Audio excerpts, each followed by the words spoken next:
जय जिजाऊ जय शिवराय. महाराष्ट्राच्या राजकारणाला नवा आणि सुसंस्कृत पर्याय म्हणजे स्वराज्य पक्ष होय. कालच पुणे या ठिकाणी स्वराज्याच्या पदाधिकाऱ्यांचा आणि कार्यकर्त्यांचे प्रशिक्षण शिबिर सोहळा पार पडला.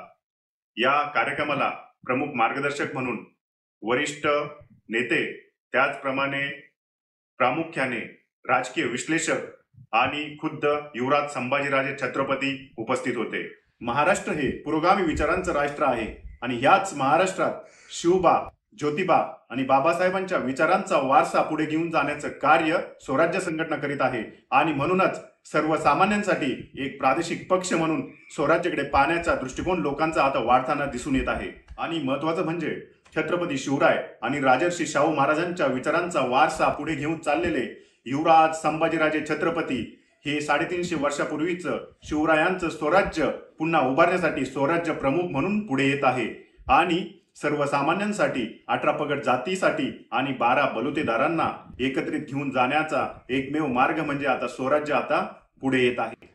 अनेक राजकीय विश्लेषकांच्या मते महाराष्ट्र लोकसभा 2024चा विचार करता या महाराष्ट्राच्या जनतेने दाखवून दिलेला आहे की हा महाराष्ट्र पुरोगामी विचारांचा म्हणजेच शिवशाहू फुले आंबेडकरांच्या विचारसरणीचा हा महाराष्ट्र आहे. आणि 2024च्या लोकसभेमध्ये विशिष्ट प्रादेशिक पक्ष किंवा सुसंस्कृत असं नेतृत्व नसल्याने एका विशिष्ट विचारसरणीच्या पक्षाला याचा फायदा झालेला दिसून येत आहे. असो, 2024च्या विधानसभेसाठी आता स्वराज्याने कंबर कसून उभे राहिले पाहिजे अशी ताकीद स्वराज्य प्रमुख संभाजीराजे छत्रपतींनी पदाधिकाऱ्यांना दिलेली आहे. एक प्रादेशिक पक्ष आणि शिवशाहूंच्या विचारांचा वारसा जपणारा स्वराज्य पक्ष विधानसभा 2024 मध्ये मोठ्या ताकदीने उभा राहणार हे आता दिसून येत आहे. आपल्या सर्वांची सामाजिक बांधिलकी आणि शिवशाहूंचा वारसा जपण्याची नैतिक जबाबदारी म्हणून स्वराज्य प्रमुख युवराज संभाजीराजे छत्रपतींच्या सोबत उभं राहण्याचं गरजेचं आहे. आणि स्वराज्याची धुरा अंगाखांद्यावर घेऊन हे स्वराज्य घराघरात पोहोचवण्यासाठी आता मैदानात उतरणं गरजेचं आहे. आणि म्हणूनच आई जगदंबेच्या चरणी साकडं घालतोय.